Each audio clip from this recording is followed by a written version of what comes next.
Good evening to you, and welcome. Come in out of the cold, step away from the chill of the December wind, and let the modern world fall away behind you. Tonight the air is crisp, and the sky above is a deep, velvety indigo, dusted with the cold brilliance of winter stars. We have arrived in Rome at the height of its golden age, in the passing of the 1st century into the 2nd. It is the middle of December, the time of the winter solstice, the longest and darkest night of the whole turning year. And yet, if you climb with me to the brow of the Capitoline Hill and look down over the city below, you will see that Rome does not sleep in darkness tonight. Instead, it glows. Tens of thousands of tiny, warm flames flicker from courtyards and windows and open doorways, casting a soft amber radiance against the ancient stone, so that the 7 hills seem strewn with fallen embers. The air itself feels different tonight, lighter, warmer, filled with the scent of pine boughs, of burning olive oil, and the distant sweet aroma of spiced wine. For Rome has turned itself joyfully upside down for the great festival of Saturn. If these lamplit hours bring you some peace, you are always welcome to return, subscribe, and I shall keep a lamp burning for your next night in old Rome. For now, let the weight of the day fall from your shoulders, adjust your blankets, breathe in the quiet night air, and let yourself drift gently into the past. And now, let us begin. Come with me, and let us walk down the broad stone steps of the Clivus Capitolinus, descending into the very heart of the Roman Forum. On any ordinary day, this is a place of solemn law courts and white-robed senators and the stern business of empire. But tonight, the grand architecture has softened, glowing beneath the mantle of winter and the light of 1,000 small fires. Look ahead to the western end of the Forum, where the great Temple of Saturn stands. Its high columns of travertine and tufa reach up into the dark sky, lit from below by towering bronze braziers that crackle with pine wood, sending slow, lazy sparks drifting upward toward the stars. It was here, a few days ago, on the 17th of December, that the festival began. A great public sacrifice, and then a wonderful thing. Deep within the temple's shadowed inner chamber sits the ancient cult statue of the god, an old and bearded figure holding a sickle, the god of the sown seed. For the whole of the year, that image stands bound with heavy fetters of woven wool about its feet, a symbol of the strict, binding laws of order and time that govern the Roman world. But on this night, the woolen bonds are loosed, the knots are untied, the fetters gently slip away, and the god is set free. And with his freedom, the ordinary rules of the world dissolve. The solemn stone face seems almost to soften, almost to smile. Listen closely now, for the air carries a sound quite unlike the usual bustle of the city. It is a chorus of voices, high and low, rich and poor, rising together from the long wooden tables of the public banquet laid across the stones. "Io Saturnalia!" they cry, a rhythmic, joyous shout that echoes off the marble faces of the basilicas and rolls away into the dark. "Io Saturnalia!" It is the greeting of the season, a password into a world of warmth and good cheer. Stand a moment near the rostra and watch the people pass, and you will notice at once that something extraordinary has happened to the way they are dressed. The formal, heavy white wool of the toga, the strict garment of citizenship and rank, has been set aside entirely. In its place, everyone wears the synthesis, loose, comfortable, brightly coloured dinner clothes, dyed in shades of saffron and sea green, deep berry and rich russet. And look at their heads. Every soul, from the wealthiest senator to the humblest labourer, wears a small, pointed cap of soft felt. The pileus, the cap once given to an enslaved person on the day of their freedom. Tonight, everyone wears it. Tonight, the old law of the 12 tables, the very bedrock of Roman order, has no power here. Tonight, every soul in Rome is symbolically free, walking the streets as equals in the shared warmth of the solstice. Let us step away from the grand open spaces of the Forum now and wander into the winding maze of the city's residential streets. The noise of the great crowd begins to soften behind us, turning into a gentle, rhythmic murmur that bounces off the brick and plaster walls of the apartment blocks, the insulae. The stones beneath our sandals are cool, but from every doorway, a pocket of golden light spills out onto the dark pavement. Look up at the windows. There is no glass here, only heavy wool curtains drawn against the winter chill, glowing softly from within like paper lanterns. Outside the entrances, green boughs of ivy and laurel and fragrant pine have been woven into thick wreaths and fastened to the doorposts. It is an ancient custom, a quiet reminder that even in the deepest heart of winter, the green life of the earth persists, waiting patiently beneath the frost. And as we walk, the scent of the city shifts around us. The crisp winter air carries the rich, heavy smell of baking bread, of honeyed cakes cooling on windowsills, the earthy warmth of cracked pepper, and the unmistakable resinous aroma of hot pine smoke drifting from low chimneys. The whole city feels like one enormous, sprawling home, wrapped in a blanket of firelight and hospitality, welcoming the long night with open arms. Let us step in through the open gateway of a substantial Roman house, a domus, belonging to a respected family of the city. We pass quietly through the narrow entryway, the forces, unchecked by the porter, for tonight there are no strangers in Rome. We find ourselves in the central courtyard, the atrium.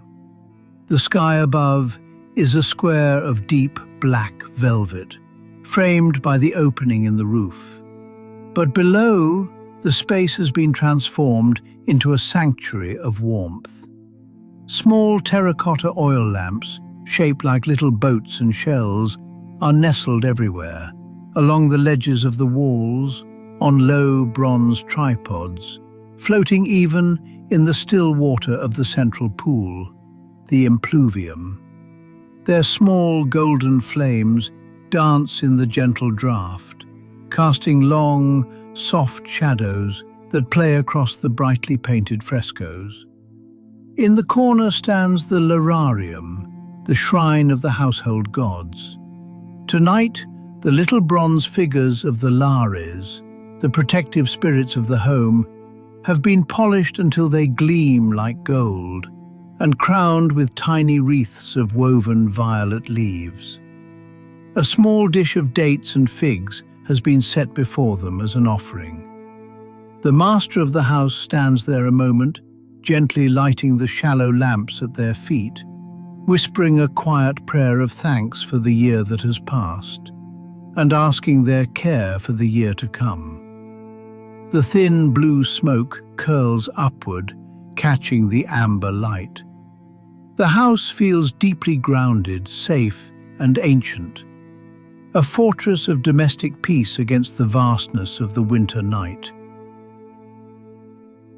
Move a little closer toward the back of the house, into the dining room, the triclinium, where the true heart of the festival is unfolding.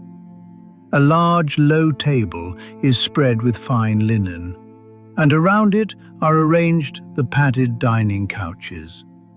But look closely at who is reclining on those cushions.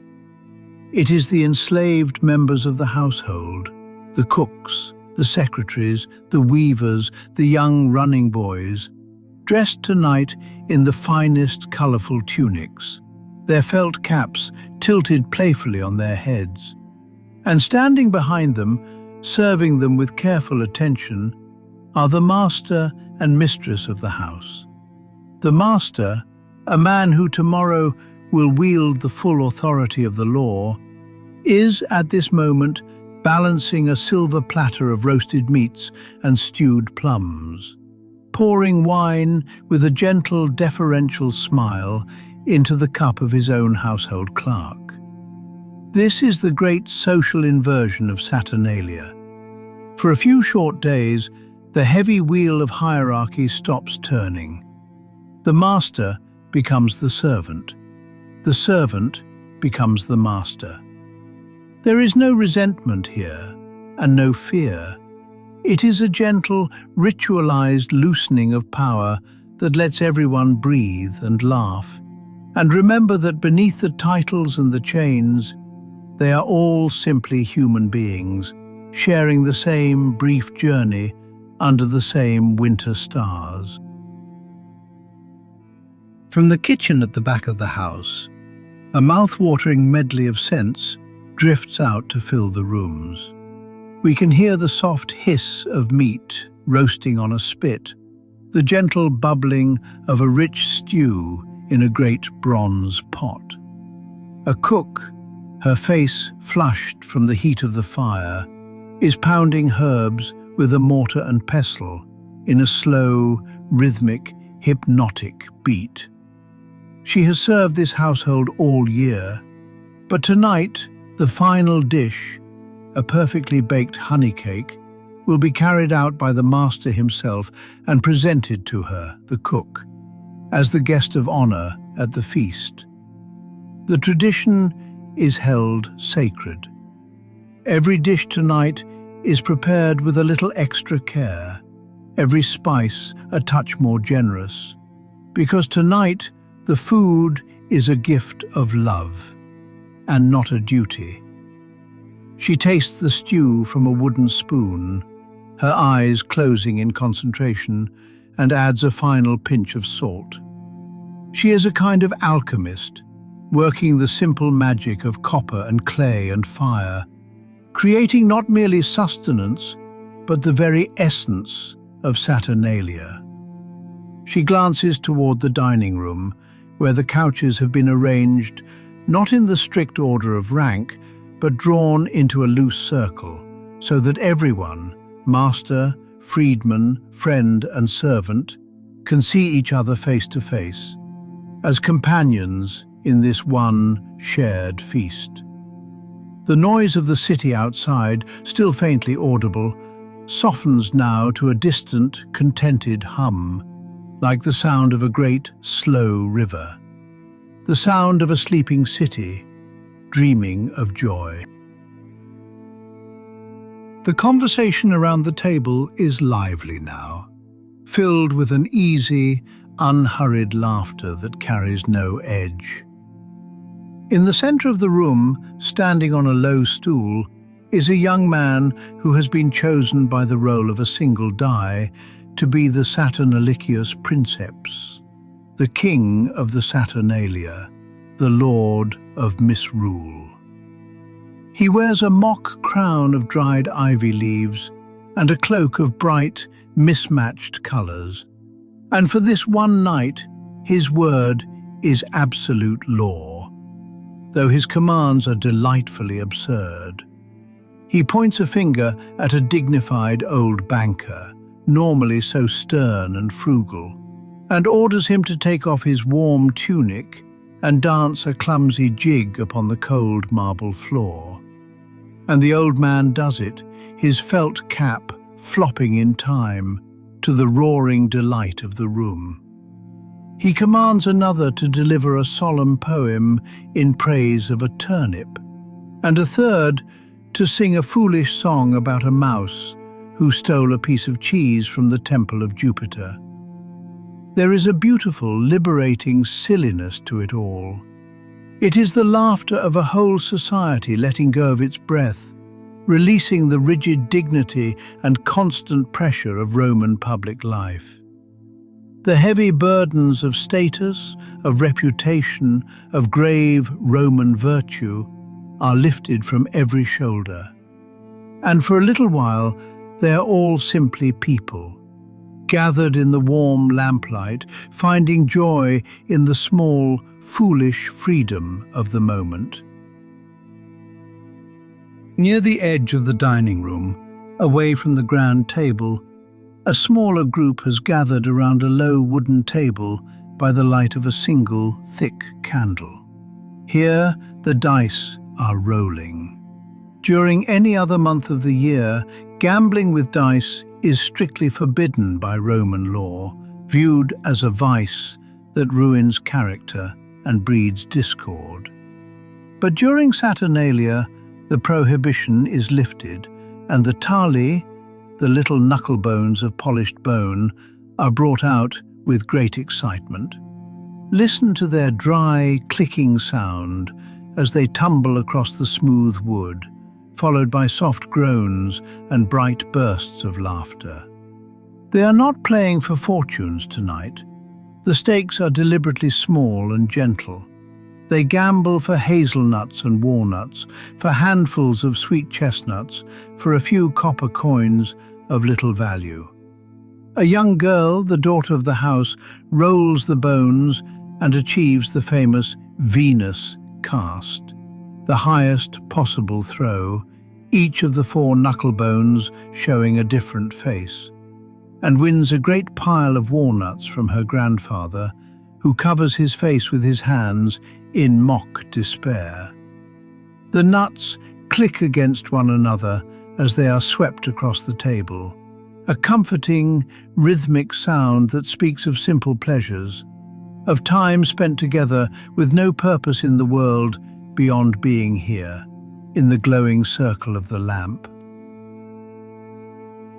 As the feast begins to wind down, the time arrives for the giving of gifts, a tradition that marks the closing days of the festival, the Sigillaria. A wicker basket is brought forward, and small tokens are passed from hand to hand with words of quiet affection. These are not grand or costly luxuries. They are simple things meant to carry meaning rather than wealth. Look at what is passed across the table. There are little sigillaria, tiny, delicate figurines of baked clay and plaster, shaped like small animals or gods or mythical heroes. A child receives a little clay horse and a bright painted peacock. A cook is given a miniature figure of Hercules. And along with these come the seri, tall, slender candles of pale beeswax and yellow tallow. They pass from hand to hand, smooth and cool to the touch, until they are lit one by one from the central lamp. These candles are the traditional gift of the longest night. They are the light that refuses to be put out by the dark, the small, brave sparks of human warmth that we give to one another to keep the winter chill at bay. And as more of them are kindled, the room softens further still, the white wax melting slowly, casting a clean, honey-sweet scent into the drowsy air. Let us drift out of the dining room now and move down a long, cool corridor toward the back of the house, into the stillness of a small private garden. The noise of the laughter recedes behind us, becoming a distant, pleasant hum, like the sound of a faraway river. Here, beneath the open sky, the air is cold and clean, and a slender sickle moon hangs low, casting a faint silver frostlight over the dark boxwood hedges and the bare branches of a fig tree. Stand a moment here, in the quiet, and let us think on the ancient myth that lies beneath this whole celebration, the story of Saturn himself.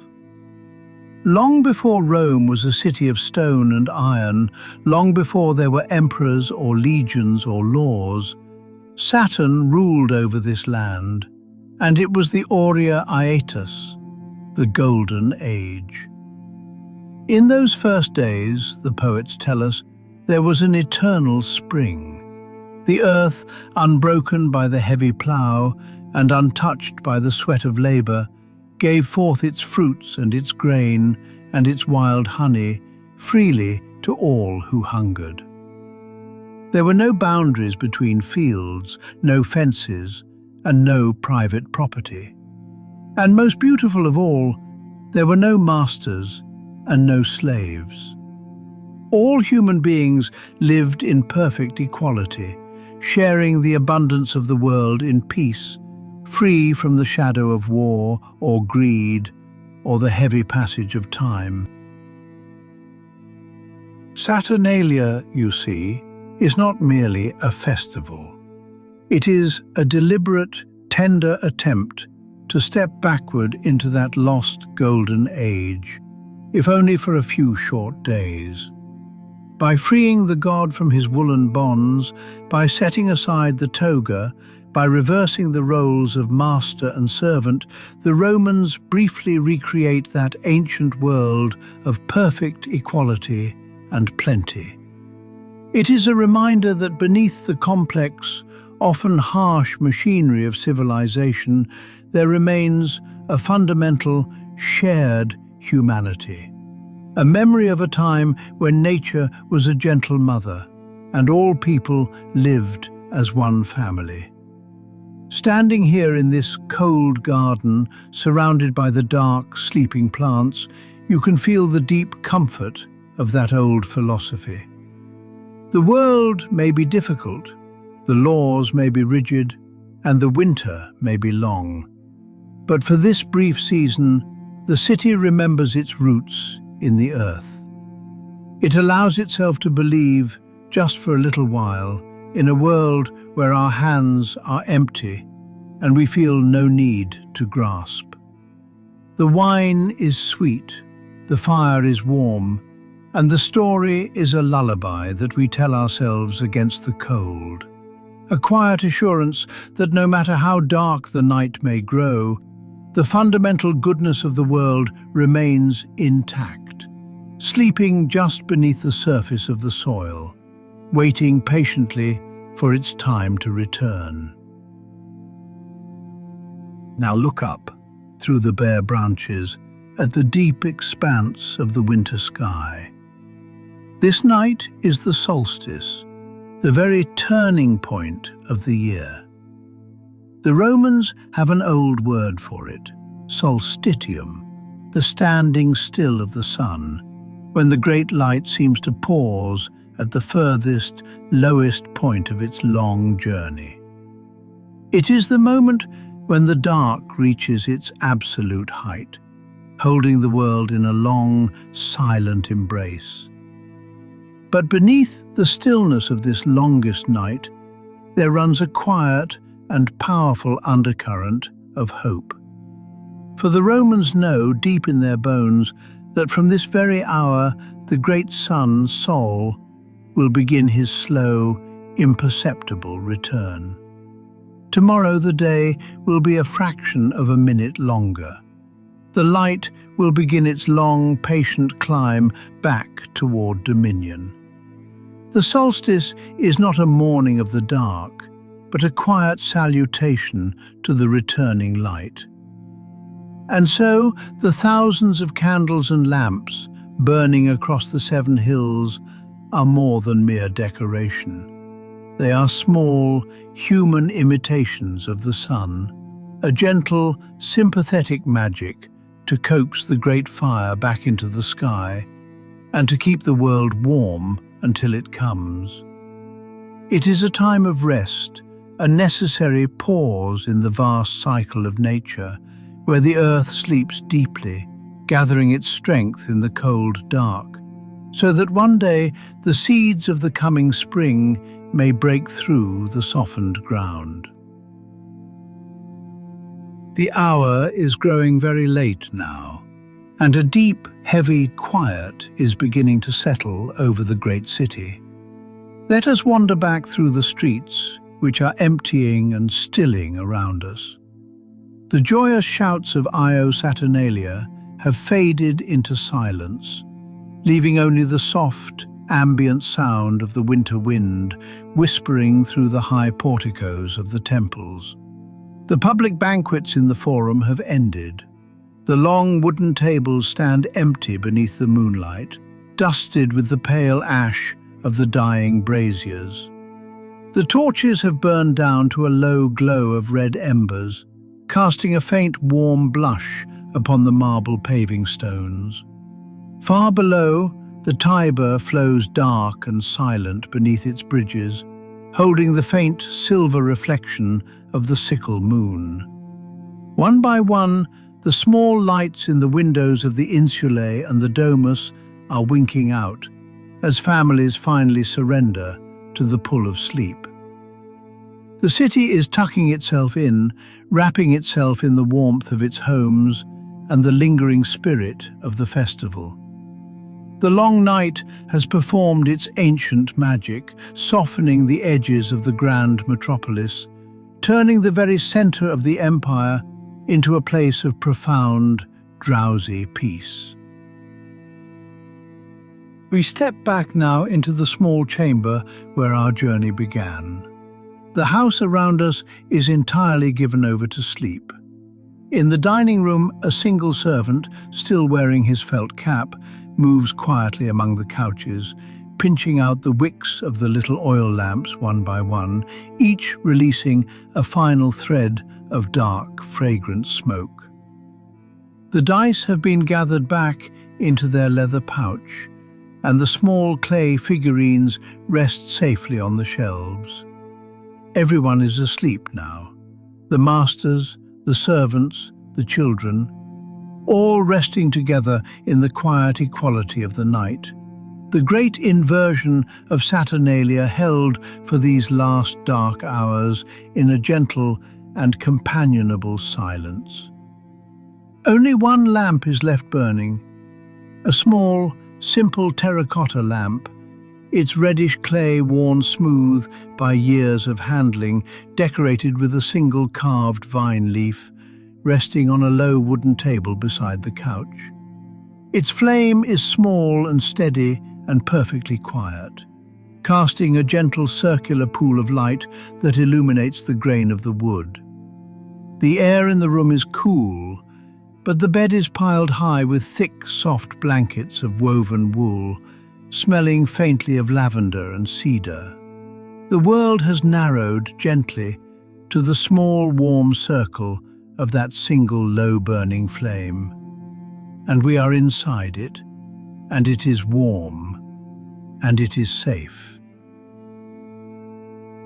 Let yourself sink down now into the deep comfort of the blankets.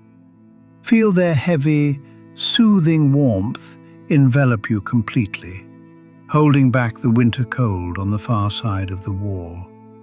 The long night of Saturnalia is holding the whole city, and it is holding you in perfect safety. There are no duties tomorrow, no ranks to maintain, no tasks to perform. The world is at peace, resting in the memory of its golden age. Look one last time at the little oil lamp. Its fuel is running low now, the olive oil nearly spent.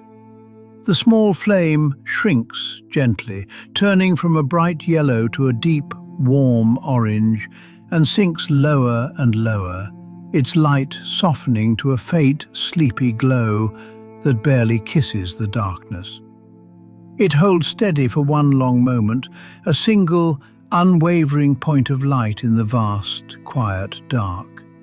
And then, slowly, it draws itself inward, a final, flickering sigh, until it is no more than a tiny glowing ember at the heart of the clay, like a solitary star that has come down to earth to keep a lonely vigil. The shadows in the room deepen, becoming soft and deep and protective. Let your eyelids grow heavy, matching the slow, dying pulse of the lamp. The world is warm, the night is long, and sleep comes easily now, drifting in like the winter mist, wrapping you in stillness and in warmth and in absolute safety. Sleep well.